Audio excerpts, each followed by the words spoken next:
Hi friends, അപ്പോൾ ഞാൻ കുറേ ദിവസത്തിന് ശേഷം നമ്മുടെ ലോങ് വീഡിയോ ആയിട്ടൊക്കെ വന്നിരിക്കുകയാണ്. ഇടയ്ക്ക് കുറച്ച് ബിസി ഒക്കെ ആയിട്ടുണ്ടായിരുന്നു കേട്ടോ, അതുകൊണ്ടാണ് ലോങ് വീഡിയോ ഒന്നും ഇടാനത്. അപ്പോൾ എല്ലാവരും എന്നെ ഒന്ന് സപ്പോർട്ട് ചെയ്യുക.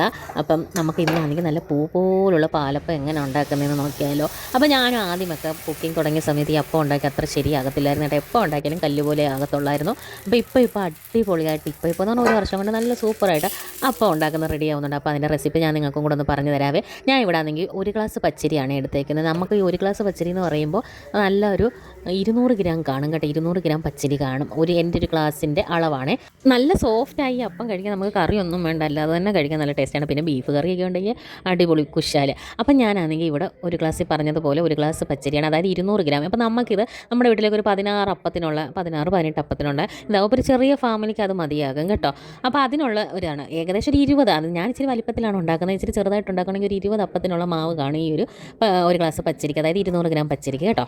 എന്നിട്ട് ഞാനാണെങ്കിൽ നല്ല തേങ്ങയാണ് എടുത്തേക്കുന്നത്. തേങ്ങ എപ്പോഴും നല്ല പച്ച തേങ്ങ തന്നെ വേണം. നമ്മൾ ഉണക്കലടിച്ച തേങ്ങ ഉപയോഗിക്കുകയും ചെയ്യരുത്. അപ്പോൾ അതിൻ്റെ ഒരു അരമുറി തേങ്ങയാണ് ഞാൻ ഉപയോഗിക്കുന്നത്. പിന്നെ ഇതിനകത്ത് ഞാൻ സ്പെഷ്യലായിട്ട് ചേർക്കുന്നത്, നമ്മൾ ഈ തേങ്ങ എന്തായാലും പൊട്ടിക്കുമ്പോൾ അതിനകത്തുള്ള വെള്ളം ഉണ്ടല്ലോ, അത് നമ്മൾ 1 മണിക്കൂർ ഒന്ന് അടച്ച് മാറ്റി വെക്കണം. ഒരു പുളിപ്പ് വന്നതിന് ശേഷം ഇത് അരയ്ക്കുന്നതിനകത്ത് ചേർത്താൽ നല്ലതായിട്ട് പൊങ്ങി വരും കേട്ടോ. അപ്പോൾ നമ്മൾ എന്തായാലും മാവ് അരയ്ക്കാൻ നേരപ്പോൾ തേങ്ങ പൊട്ടിക്കുമല്ലോ, അപ്പം ഇച്ചിരി നേരത്തെ ഒന്ന് പൊട്ടിച്ച് മാറ്റി വെച്ചാൽ മതിയാകും കേട്ടോ. എന്നിട്ട് ഞാൻ നല്ല 1 പിടി ചോറാണ് എടുത്തേക്കുന്നത്. നമ്മുടെ വീട്ടിൽ രാത്രിയൊക്കെ അധികം വരുന്ന ചോറുണ്ടല്ലോ, നല്ലൊരു പിടി ചോറും എടുത്തു.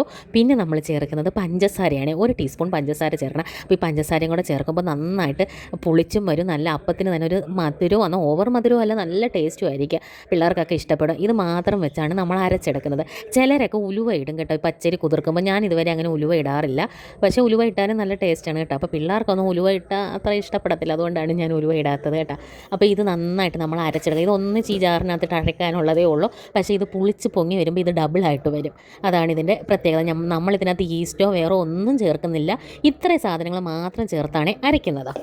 അങ്ങനെ നമ്മൾ ഈ മിക്സിക്കകത്ത് നമ്മുടെ അരിയെല്ലാം കൂടി ഇട്ട് അരയ്ക്കാൻ പോവുകയാണ്. ഇത് ഒറ്റ ട്രിപ്പ് അരച്ചെടുക്കുക. അപ്പോൾ നമുക്കിത് ഡബിളായിട്ട് വരും, നമ്മൾ പറഞ്ഞതുപോലെ തന്നെ. പിന്നെ ആണെങ്കിൽ നമ്മൾ ഈ പച്ചരി കുതിർക്കുന്നത് ഏകദേശം ഒരു 3 മണിക്കൂറിൽ കൂടുതലെങ്കിൽ പച്ചരി കുതിർക്കണം, എന്നാലേ ആ പച്ചരിക്ക് പുളിപ്പ് വരത്തുള്ളൂ. അപ്പോൾ പെട്ടെന്ന് ഇട്ടിട്ട് പുളിച്ച് എടുക്കാൻ പറ്റത്തില്ല. അതുകൊണ്ട് നമ്മളൊരു 3 മണിക്കൂർ എങ്കിലും മിനിമം പച്ചരി കുതിർക്കാനിടണം. എന്നിട്ട് നമ്മൾ വീട്ടിലെ ഏറ്റവും ചെറിയ ഒതുങ്ങിയ പാത്രം, അതായത് ഈ മാവ് കൊള്ളുന്ന ഒരു പാത്രം എടുക്കണം കേട്ടോ. ഈ ഇടുങ്ങിയ പാത്രത്തിൽ ഇരിക്കുമ്പോൾ തന്നെ ഇത് മാവ് നന്നായിട്ട് പൊങ്ങി വരും. നമ്മൾ വിശാലമായ പരന്ന പാത്രത്തിൽ വെക്കുന്നതിനെക്കാട്ടിലും ഒതുക്കമുള്ള പാത്രത്തിൽ ഈ മാവ് ഒഴിച്ച് വെക്കുമ്പോൾ ഇത് പുളിച്ച് പൊങ്ങി വരും.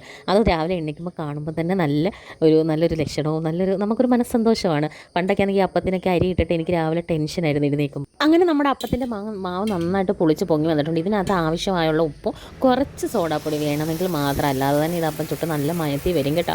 ഒന്നും കൂടെ സോഫ്റ്റ് വേണമെങ്കിൽ കുറച്ചൊരു നുള്ളു സോഡാപ്പൊടിയും കൂടെ ചേർത്താൽ നല്ല അപ്പം പാലപ്പം റെഡിയാവും. നമുക്ക് പാലപ്പച്ചട്ടിയിലും ചുട്ടെടുക്കാം. ഞാൻ പിന്നെ ദോശക്കല്ലിൽ അടുപ്പേ വെച്ച് ഇങ്ങനെ അടച്ച് വെച്ച് വെള്ളയപ്പം പോലെ ചുടും കേട്ടോ. ഇതിൻ്റെ കൂടെ ബീഫ് കറി ഉണ്ടെങ്കിൽ നല്ല സൂപ്പർ ടേസ്റ്റാണ്, നല്ല കോംബോ ആണ്. ബീഫ് കറി മാത്രമല്ല, വെജിറ്റബിൾ കുറുമയാണെങ്കിലും കടലക്കറി ആണെങ്കിലും എന്തിനും കൂടെ ഇത് പോകും, ഫിഷ് കറിയുടെ കൂടെ പോകും. അപ്പം നമ്മുടെ അപ്പം ഇഷ്ടപ്പെട്ടിട്ടുണ്ടെങ്കിൽ എല്ലാവരും ചാനലൊന്ന് സബ്സ്ക്രൈബ് ചെയ്തേക്കണേ. Thank you for watching. അപ്പോൾ ഇനി ഇതുപോലുള്ള നല്ല നല്ല റെസിപ്പിയായിട്ട് ഞാൻ വരും. നിങ്ങൾ കാത്തിരിക്കണം, ഓടിപ്പോകരുത് കേട്ടോ. Thank you.